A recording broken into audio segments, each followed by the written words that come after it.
वहाँ पे बच्चों को छुड़ाने के लिए जब बार बार वहाँ के सारे लोग, जितने भी अगल बगल के थे, वे सारे लोग वहाँ पे आने लगे और वहाँ के जो सैन्य अधिकारी थे उनको बोलते थे कि बच्चों को छोड़ दें। तो उसके बाद होता क्या है कि अब सभी लोग वहाँ से, जितने भी अगल बगल लोग थे जो बच्चों को नहीं छोड़ते हैं, तो वे लोग उस दिन तो घर चले जाते हैं, लेकिन कल वो लोग बैठकर विचार करते हैं कि अब आगे हम लोग और ज़्यादा विरोध प्रदर्शन करेंगे। लेकिन इस बार विरोध प्रदर्शन जो था वह हिंसक तरीक़ा से किया जाएगा और लोग सड़कों पर उतर जाते हैं। और यह राष्ट्रपति जो वहाँ के थे सीरिया के, बशर अल असद, उनकी तरफ से पूरा अलाउ था कि किसी भी प्रकार से यह विरोध प्रदर्शन रुके। तो इसके लिए वहाँ पर जब विरोध प्रदर्शन कर रहे थे उन पे ओपन फायरिंग कर दी जाती है और ओपन फायरिंग करने के कारण वहाँ उस टाइम लगभग 1000 लोगों की मौत हो चुका था। अब हम देखते हैं आगे कि जब 1000 लोगों का मौत हो गया तो अब जो छोटे एरिया में था विरोध, वह और विरोध बहुत ज़्यादा फैल गया। विरोध फैलने पर अब होता क्या है कि जब विरोध फैलने पे दोनों साइड से बहुत ही ज़्यादा हिंसक प्रदर्शन होने लगे। उसके बाद छोटे मोटे तो वहाँ पे हिंसक झड़प होते ही रहते हैं। इसके बाद पुनः वहाँ पे सभी लोग, जितने भी हिंसक झड़प में जो भी लोग घायल हो गए थे, तो जब घायल इलाज करवाने के लिए हॉस्पिटल में जाते थे तो हॉस्पिटल से उनको इलाज करवाने के बाद वो जो फोर्स वहाँ पर थी, सीरियाई फोर्स, वह वहाँ पर खड़ा रहती थी और इलाज होने के बाद उनको पुनः ले जाकर जेल में डाल दिया करते थे। इसलिए वहाँ के लोगों ने ये बात सोचा कि अब हमको किसी भी हालात में तो जेल जाना ही है। तो इसके लिए उन्होंने हॉस्पिटल न जाने का फैसला लेते हैं और सभी लोग वहीं पर एक अलमारी जो मस्जिद थी, उसी मस्जिद में वहीं पर जो एक इलाज करवाने के लिए वहाँ पर अपना छोटा मोटा जो सेटअप था वह कर लिया और इलाज अब हॉस्पिटल न जाकर जितने भी लोग घायल होते थे वह मस्जिद में ही जाकर अपना इलाज करवा लेते थे और वहाँ से लोग अपने अपने फिर आगे की ओर योजनाएं बनाते थे। इससे होता क्या है, अब वहाँ पे यह बात एक दिन सीरियन फोर्सों को पता चल जाती है कि जितने भी लोग घायल होते हैं वह घायल लोगों में से बहुत सारे लोग जो इलाज करवाने के लिए मस्जिद में ही जाकर अपना इलाज करवा लेते हैं। उसके बाद होता यह है कि एक दिन सीरियाई फोर्स ने उस मस्जिद के ऊपर धावा बोल दिया और धावा बोलने के साथ वहाँ पर बहुत सारे लोग, जितने भी डॉक्टर थे, नर्स से सहित बहुत सारे लोगों को वहीं पे मौत की घाट उतार दी जाती है। इससे और पूरा जितने भी लोग थे उन लोगों ने पूरे देश में और ज़्यादा विरोध प्रदर्शन होने लगता है सीरियाई सेना के खिलाफ। अब यह सब बातें होते होते अब वहाँ पे होता क्या है कि वहाँ जब सेना इन लोगों पे हमला करती थी तो कुछ सेना अंदर से ही रिवोल्ट करने लगे। उन लोगों ने निहत्थों पर गोली चलाने से मना कर दिया और जब निहत्थों पर गोली चलाने से जब मना किया तो उन लोगों को सेना के अंदर ही गोली मार दिया जाता था। इससे यहाँ से अब पुनः हम देखते हैं कि शिफ्ट चेंज हो रहा है। तो जब शिफ्ट चेंज हो रहा है तो उसमें सेना के अंदर भी बहुत ज़्यादा बगावत हो जाती है और जब बगावत हो जाती है तो उन लोगों को अब इतना कन्फर्म था कि अगर हम गोली नहीं चलाएंगे आम लोगों पे तो हमको यहाँ मार दिया जाएगा। तो हम आगे अब देखते हैं कि उसमें एक जो सैनिक थे जो बहुत ही अच्छे पोस्ट पे थे, बहुत ऊंचे कमांडर थे, रियाद अल असद। जो रियाद अल असद जो सैनिक थे उन्होंने वहाँ से निकलकर उस फोर्स से, और ये लोग आम जनता के सपोर्ट में आ जाते हैं। और उसके बाद एक और महरूम नाम का जो था वह बहुत ही कम उम्र में चार्टेड अकाउंट पोस्ट कंप्लीट कर लिया था और साथ ही साथ वहाँ से सभी लोगों को एकजुट करना इन सभी लोगों ने मिलकर कर दिया, एकजुट करने लगते हैं। उससे होता क्या है कि पहले शुरू में ये लोग 15-15 के लोगों को ग्रुप में बनाते हैं और उन लोगों का, सभी लोगों का मकसद एक ही था कि बशर अल असद को किसी भी प्रकार से इस देश से हटाकर और यहाँ पर एक डेमोक्रेटिक जो है वह स्थापित की जाए। लेकिन इसी समय एक साइड वह जो था, हम देखते हैं कि एक वहाँ पर उत्तरी पूर्व में, सीरिया देश के ही उत्तरी पूर्व में एक कुद्र जनजाति समूह के लोग वहाँ पे रहते थे। यह जो कुद्र लोग जो थे वह अगल बगल के और जैसे इराक, ईरान, सीरिया ये सब देशों में फैले हुए थे। इनका जो जातीय था वह बहुत सारे और अदर जगहों में फैले हुए थे। तो इन लोगों ने शुरू से ही अपना विरोध प्रदर्शन करते थे ताकि हमें उन लोगों ने अपनी पहचान के लिए, अपनी फ्रीडम के लिए बार बार सीरियाई सेना के साथ साथ उन लोगों भी शुरू से ही विरोध प्रदर्शन करते थे और हिंसक झड़प करते थे। जब यहाँ पर एक और जो फोर्स बनाया गया FSA, फ्री सीरियन जो आर्मी तो थी, उसमें से उन्हीं के अब जो सीरियाई गवर्नमेंट था अब वह दो फ्रंट पर खेलने लगा। एक फ्रंट जो था वह था फ्री आर्मी के साथ, और जो दूसरा फ्रंट जो था वह कुर्द बलों फोर्स के साथ उन लोगों का झगड़ा चल रहा था। इस टाइम कुर्द जो सोचते हैं कि इससे अच्छा हमको मौका नहीं मिलेगा, अभी जो सीरियाई सेना है वह किसी और के साथ युद्ध में जब लगी हुई है तो हमें इसका फ़ायदा उठाना चाहिए और अपना जो हिस्सा था उत्तर पूरब का उसको आज़ाद करा लेना चाहिए। इसी टाइम जब FS थे वह छोटे छोटे समूहों को और ज़्यादा अपना बढ़ाते जा रहे थे। जब छोटे छोटे और सारे समूहों को जब बढ़ा रहे थे तो उसी टाइम अगल बगल देश के जितने भी और सुन्नी मुसलमानों का, जिसमें सुन्नी मुसलमानों का जो देश हुआ करता था, वह इन फ्री सीरियन आर्मी को सपोर्ट करने के लिए अपने तरीक़ा से पैसा और मैन पावर भी उनको सपोर्ट करने लगे। तो जो छोटे छोटे अब 15-15 के जो ग्रुप में थे, अब ऐसे करके 1500 ग्रुप बन गए और उन सभी लोगों ने आपस में मिलकर और सीरियाई सरकार के खिलाफ अपना युद्ध शुरुआत किए। अब इसी में एक जो और आ जाता है ISI भी, ये जो फ्री सीरियन आर्मी है इसको भी वह उस टाइम इराक में बैठा हुआ था, इस्लामिक स्टेट ऑफ इराक। अब जब यहाँ सीरिया में भी जब मदद करने के लिए आ जाते हैं और FSA वाले लोग सोचते हैं कि जब हमको मदद मिल रहा है तो ले लेना चाहिए। तो जब FSA के साथ जब ISI आती है तो उन लोगों ने भी अपना यहाँ पर कब्जा होल्ड जमाना स्टार्ट कर दिया।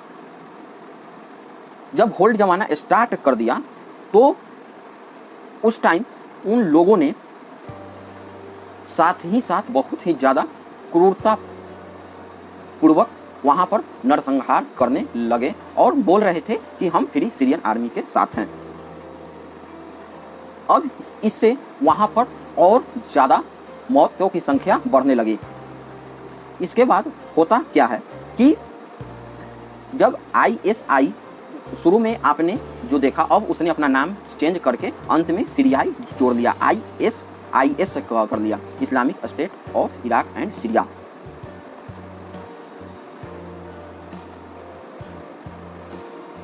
अब यहाँ तक तो अब हम यहाँ तक देखते हैं कि अब जो ये जो सीरिया है वह 4 लोगों का युद्ध का सेंटर बन चुका है।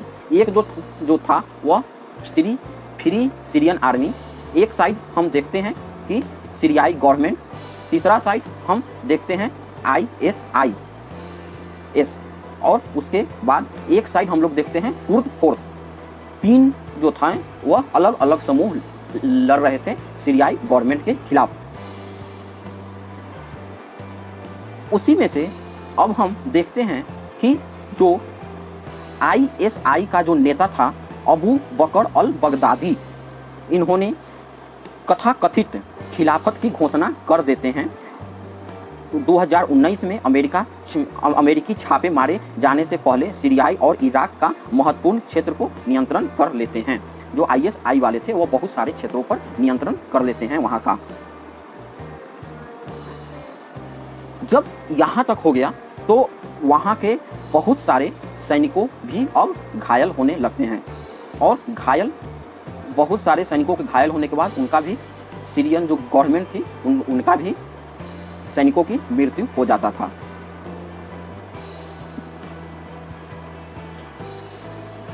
उसके बाद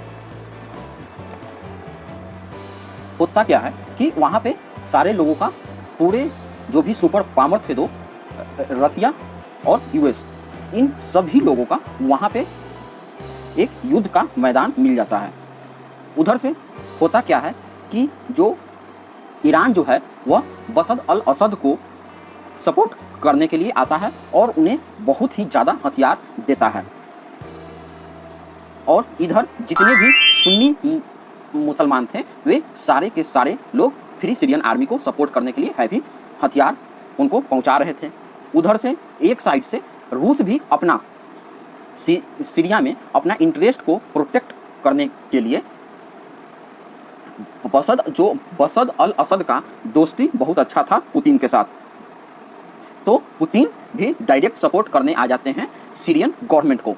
उन्होंने भी अपना वहाँ इंटरेस्ट पूरा करने के लिए वहाँ पर उसी देश में अपना बेस कैंप बना लेते हैं और कैंप बनाने के बाद फ्री सीरियन आर्मी पर ताबड़तोड़ हमला वे भी करने लगते हैं। जब रूस एक साइड आ गया तो यूएस कैसे पीछे रहता, तो उस समय यूएस ने जो वहाँ के आईवी हैं उनको टास्क दिया कि आप सीक्रेटली वहाँ जो फ्री सीरियन आर्मी है उसको आप ट्रेनिंग दीजिए, हैवी हथियार दीजिए और उनको गवर्नमेंट के खिलाफ लड़ने के लिए और ज़्यादा ताकत दीजिए। सारे सुपर पावर अब एक जगह इकट्ठा हो गए थे अपने अपने इंटरेस्ट को पूरा करने के लिए। इसी टाइम होता क्या है कि जो अमेरिका से जितने भी लोग ये कवर करने के लिए न्यूज़ को यहाँ पर आए थे, जर्नलिस्ट और आम आदमी, उसको आपने देखा होगा उस टाइम कि कभी उन लोगों को जिंदा जलाते हुए, कभी उनका साफ साफ गर्दन काटते हुए उन लोगों का फोटो हम लोगों के सामने आता है। यहाँ से एक थोड़ा सा और जो मुख्य मोड़ आता है जहाँ पे फ्री सीरियन आर्मी का जो लोग थे उनका मृत्यु सबसे ज़्यादा होता है। वह क्यों होता है वह हम लोग एक बार इस प्रकार से देख सकते हैं। 2012 में 18 जुलाई 2012 को जो वहाँ के दमस्कस में राउवाडा स्क्वाड एक जगह है, वहाँ पर असद अल, वहाँ पर जो भी वहाँ के राष्ट्रपति थे वह वहाँ पर मीटिंग कर रहे थे कि अब इसको कैसे संभाला जाए। और यह मीटिंग के ही ताक में बहुत दिनों से फ्री सीरियन आर्मी भी बैठी हुई थी। तो जैसे ही इन लोगों का मीटिंग बैठता है तो वहाँ का जो पूरा जो बिल्डिंग था वह बम से उड़ा दिया जाता है, उस टोटल को जिस बिल्डिंग में मीटिंग चल रही थी।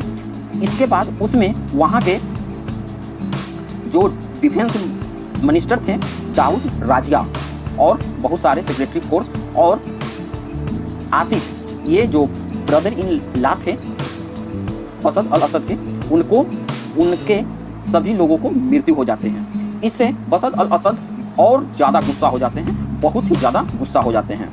इससे वह फ्री सीरियन आर्मी पर एयरफोर्स के द्वारा बहुत ताबड़तोड़ हमले पे हमला करते हैं, जिससे फ्री सीरियन आर्मी के बहुत सारे लोग उसमें मारे जाते हैं। हर तरफ सिर्फ लाश ही लाश होता है। यह चीज़ आप देख सकते हैं आज भी, अगर आप इंटरनेट पे इस सीरियन वार जब डाल के आप सर्च कीजिएगा तो आपको वो सारे के सारे तस्वीर सामने आ जाते हैं। दूसरी साइड जॉर्डन के साइड से गोटना एक जगह है, वहाँ पर सुन्नी पॉपुलेशन बहुत ज़्यादा थी। तो सुन्नी पॉपुलेशन में गोटना और सीरियन फोर्सेस के बीच बार बार ये हमला होते थे, फिर भी सीरियन गवर्नमेंट और सीरियाई सेना उसको रोक पाने में नाकाम हो रहे थे। जॉर्डन के तरफ से वहाँ पर फ्री सीरियन आर्मी के लिए घुटना में बहुत ही ज़्यादा मात्रा में हथियार भी आ रहे थे, इसलिए उन लोगों के बीच वहाँ पर भयंकर युद्ध चलते रहता है। अब जब चारों लोगों का, सारे लोगों का जब वहाँ पर बैटल ग्राउंड बन गया सीरिया देश, तो आज नेट से सर्च मारने पे आपको बड़े बड़े जो बिल्डिंग है उसके नाम पे सिर्फ वहाँ आपको मलबा ही मलबा दिखाई पड़ता है। अब होता क्या है जी, इस तरह से छोटे मोटे हमेशा युद्ध वहाँ पे चलते ही रहते हैं। न सीरियाई फोर्स हार मान रही थी, ना ये सीरियाई जो फ्री सीरियाई आर्मी है यह भी अपना हार मानने को तैयार नहीं थी। अब जो आईएस वाले थे वह उनको हराने के लिए अब होता क्या है कि सबसे पहले इन लोगों को जब युद्ध चल रहा था तो आईएसआईएस को हराने के लिए अमेरिका समर्थित एसडीएफ ने आईएसआईएस की राजधानी रक्का 2017 पर कब्जा कर लिया। 2019 तक आईएसआईएस ने बाघुआ में अपना आखिरी इलाका खो देता है, जब वहाँ पर यूएस आर्मी और रूस सारे के सारे मिल जाते हैं और ये लोग विचार करते हैं कि हम सबसे पहले आईएसआईएस को खात्मा करेंगे, क्योंकि सबसे ज़्यादा परेशानी उस युद्ध में यही पहुंचा रहे थे। जब रूस और यूएस दोनों मिलकर आईएसआईएस पे वार करते हैं तो ये लोग ख़त्म होते हैं, लेकिन बहुत ही कम मात्रा में ये लोग बचे हुए थे। जो इतने भी क्षेत्र आईएस ने कब्जा किया था वे सभी क्षेत्र छोड़ दे, मतलब वहाँ से पुनः सीरियाई गवर्नमेंट उसको अपने अंदर ले लेती है। इसी बीच में होता क्या है कि रूस और यूएस ऐसे तो दोनों एक दूसरे के विरोधी थे, लेकिन जब आईएसआईएस की बात आती है तो एक साथ मिलकर और बहुत सारी फोर्सेज जैसे अरब के भी और सारे जो देश थे वे मिलकर जब हमला करते हैं, इसके बाद वहाँ पे उसी में जो रूस था, अब जब हवाई हमला होता था तो उसमें और बहुत सारे लोग मारे जाते थे। तो ऐसा लोग बोलते हैं कि जो रूस था वह आईएसआईएस के मतलब कि आड़ में फ्री सीरियन आर्मी को भी बहुत ज़्यादा मार रही थी। फिर होता क्या है कि आईएस जब खात्मा हो गया तो वहाँ से अमेरिका जो है वह वहाँ से अपने सारे सेना को वापस लेकर अपने देश चला जाता है। यहाँ पे अब जो बचे हुए थे कुर्द। दूसरी साइड में हम देखते हैं सीरियाई गवर्नमेंट को जो मदद दे रहे थे वह रूसी, और इधर से फ्री सीरियन आर्मी। अब जब उनके बिल्डिंग पर बसद अल असद के बिल्डिंग को जब उड़ा दिया जाता है तो उन्होंने गुस्सा में आकर क्या करते हैं, उन्होंने केमिकल वेपन का यूज करते हैं। तो हम देखते हैं कि जो केमिकल वेपन का जो यूज किया गया, पूरे जो युद्ध का जो टाइम था 3 टाइम युद्ध किया जाता है। 21 अगस्त 2013 को घोटना अटैक में घोटका एक जो जगह था जहां पर सारे वेपन जॉर्डन के द्वारा आ रहा था, वहां पर वह केमिकल एक सीरीन नाम की केमिकल जो होता है उससे वहां पे अटैक कर देते हैं। वह अटैक के कारण उस बहुत ही ज़्यादा दुखदाई मौत होता है, जिसमें कि लोगों का पहले जो नर्व सिस्टम होता है वह काम करना बंद कर देता है, जिससे सांस लेने में दिक्कत होती है और मौत बहुत ही ज़्यादा दुखदाई होता है। उसके बाद 4 अप्रैल 2017 में और 7 अप्रैल 2018 में दोमा जो अटैक है वहाँ पे होता है। इस चीज़ को लेकर OPCW organisation for the prohibition of chemical weapon, यह उन पे ये क्या होता है, ये सभी जो सारे के सारे जो देश हैं वे सारे के सारे देश इस पे हस्ताक्षर किए हुए थे कि हम किसी भी प्रकार से जब दूसरे देश में भी युद्ध होगा तो हम केमिकल वेपन का यूज नहीं करेंगे। उस टाइम सीरियाई गवर्नमेंट ने उस पर किसी भी प्रकार का कोई साइन नहीं किए हुए थे। तो जब केमिकल वेपन यूज करते हैं लगातार 2 बार, तो उनको इस चीज़ को लेकर एक तो 13 में और लगातार फिर 17 में उसी टाइम कर देते हैं, धीरे धीरे जब युद्ध होते रहता है, और 18 में। तो इसलिए लेकर फिर से यूएस जो वहाँ के उस टाइम के जो राष्ट्रपति थे ओबामा, वह बोलते हैं कि यह आखिरी लाइन था, अब इसको बर्दाश्त नहीं किया जा सकता है। इस चीज़ को लेकर वो जो यूएस जो फोर्स थी वह आती है और सीरियाई गवर्नमेंट के जो ठिकाने थे वहाँ पर हवाई हमले करते हैं, और डायरेक्ट हवाई हमला करके गवर्नमेंट के जितने सारे वेपन थे और युद्ध के जितने भी सारे सामान थे उस पर हैवी बमबारी करके बहुत सारी चीज़ों को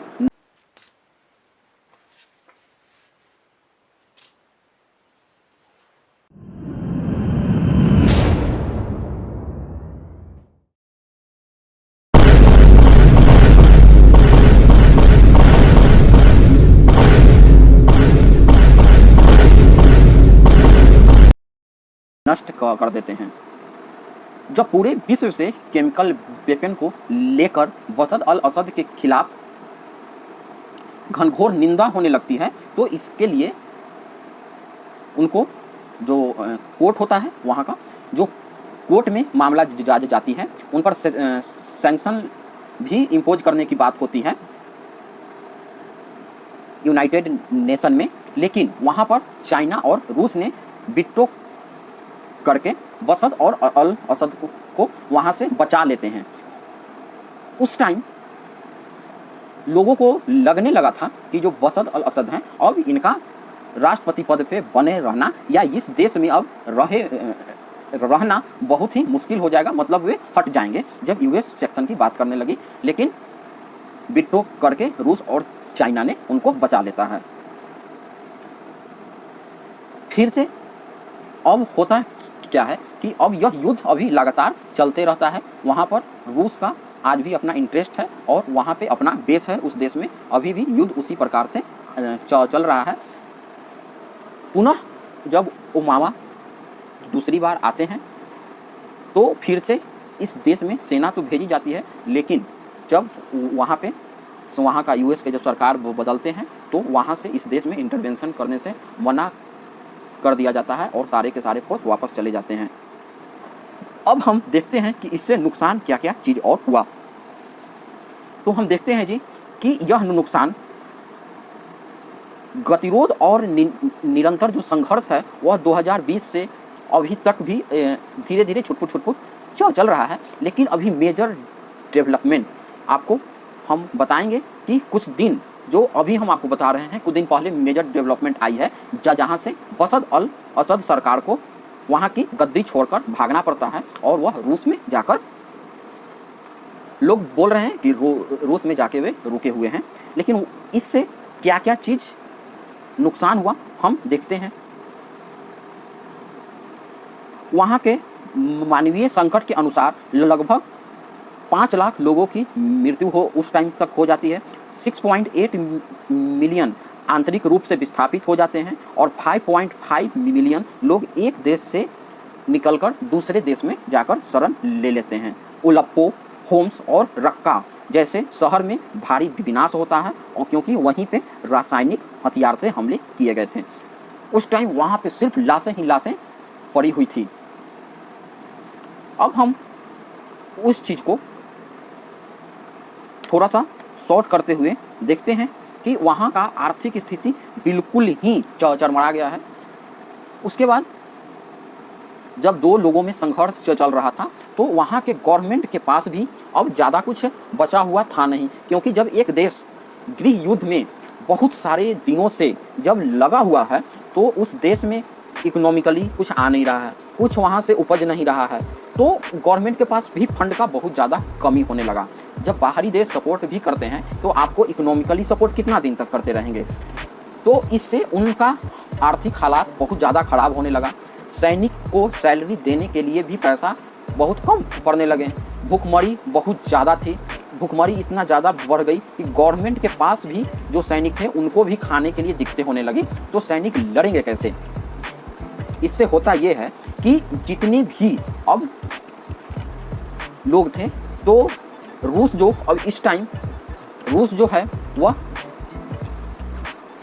अपने पड़ोसी देश यूक्रेन के साथ युद्ध में बिजी है, तो वे इनको मदद करने के लिए एक्स्ट्रा फोर्स भेज नहीं सकती है, क्योंकि रूस में अभी खुद युद्ध के कारण वहाँ पर सैनिकों की संख्या बहुत ही कम हो गया है। उनको खुद कोरियाई देशों से उनको सैनिक मंगाना पड़ रहा है पैसों के बदौलत।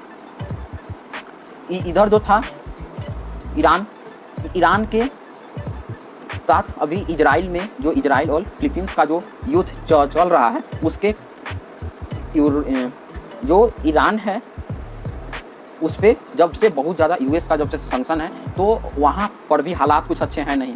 तो ये सब चीज़ों को देखते हुए अब जो फ्री सीरियाई जो वहाँ के फोर्स थी वह एक बार से पुनः पूरा जोर लगाकर गवर्नमेंट के ऊपर जब हमला करती है तो गवर्नमेंट को वहाँ से देश छोड़कर भागना पड़ता है और दूसरे देश में अभी रसिया में जाकर वे रुके हुए हैं। ये सोर्सों से अनुसार पता हुआ है, अभी एक्चुअली कहाँ है इस चीज़ का कंफर्म है नहीं अभी भी।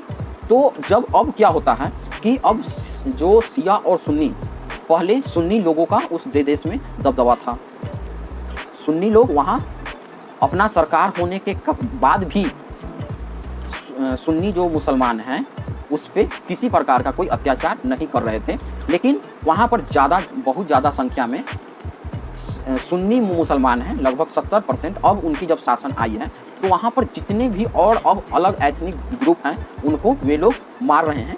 तो इसी क्रम में अभी एक दिन में ही 8000 लोगों को पूरी तरीक़ा से गला को रेत दिया गया, लोगों को मौत का घाट उतार दिया गया, जिसमें अधिकतर लोग जो सीरियाई गवर्नमेंट थे उनके समर्थक बोला जाता है। यह युद्ध होता क्यों है? तो यह युद्ध मुख्यतः इसलिए स्टार्ट होता है, ये जो 8000 वाला है, ये एक बार जो गवर्नमेंट के अभी जो गवर्नमेंट पे बैठ गए हैं उनका जो कुछ मतलब उनके जो लोग सेना लोग सर्च अभियान चलाकर वहाँ के जो भी सीरियाई गवर्नमेंट के जो समर्थक थे उनको बहुत ही ज़्यादा मारा जा रहा है। लोग देश छोड़ने पे मजबूर हैं और अदर कंट्री हैं किसी भी प्रकार से उनको समर्थन नहीं मिल पा रहा है।